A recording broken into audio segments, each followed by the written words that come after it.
So once you go through all of the questions on the CSS profile, you'll be given a chance to review your entire application. There's going to be some prompts if there are inconsistencies. So if you put in, for example, an extraordinarily high student AGI, student income, the profile is probably going to notate that and think, this might be parent income. The family might have put parent income into student income line by accident. So a prompt will come up and the profile will ask for you to review the information and to verify that it is correct. If there's an error, that's where you'll be able to correct it before you submit. You are able to print your answers if desired. So here's where you'll be able to print everything that you entered into the profile if you'd like to do that. You'll have to check a box to verify everything is accurate. So once you review your answers, you'll say, yep, everything's complete. And this is where you'll be asked to pay. And this is where you'll also be shown if you've gotten a fee waiver.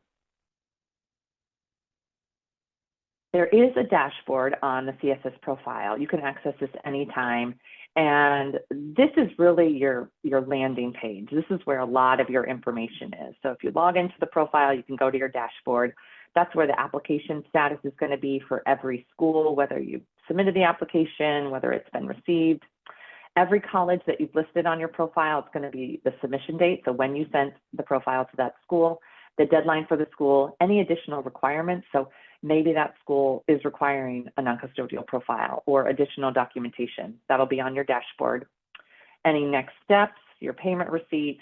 This is where you can go ahead and print the application. So if you do the profile, you submit it, and then you think, oh, I want to print my answers. Go back into the profile, go to your dashboard, and you can go ahead and print your answers at that point.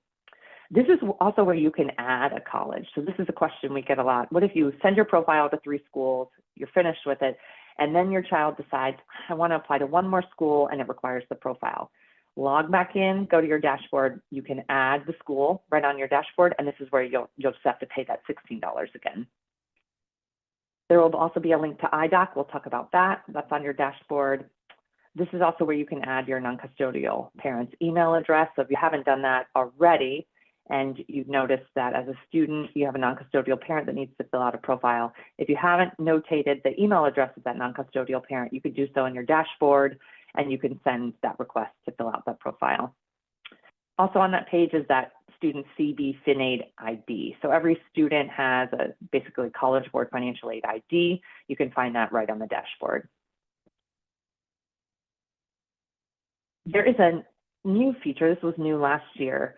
On the CSS profile, you can submit corrections one time per application. And there's a few examples of or situations when you can submit a correction. If you completed the application as an independent student, but you're actually a dependent, so you answered a question wrong, maybe you said you were an orphan and you're not, you said you were married, you're not, you can correct that and then complete the application as a dependent. If you forgot to include business or farm information, or if you basically just made a mistake, if you put in a wrong number, you answered a question incorrectly, there's a drop-down box where you can just say you made a mistake. And then you have an opportunity to write in an explanation. So you can say, oh, I answered this question wrong. I reported the wrong amount of assets or income. And then you can type that in and submit that correction. Corrections are usually permitted once you've submitted the application and about 24 hours has gone through. And then you can go in and make that correction. You can't complete a correction and then also add additional colleges within the same city. So go ahead and add your additional colleges and then you can make your correction or vice versa, but you can't do them all at once. And there's no charge to submit any correction. You'll just go ahead and submit it and then your colleges will receive that information.